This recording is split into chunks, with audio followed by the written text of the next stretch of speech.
Hey, this is Rip. We had a little bit of rain last night, and as you can see, it rained pollen. Yeah, man, it's bad.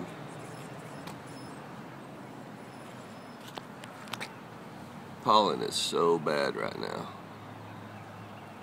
When that rain come up, I was thinking it's going to wash everything away, but the clouds were just full of this pollen, and it come down worse. But I guess it cleared the atmosphere out a little bit. Isn't that something? You expect it's going to rain and clean everything up, but that wasn't the case. Alright, and you can see it's just filthy, loaded with pollen. Brand new paint job too.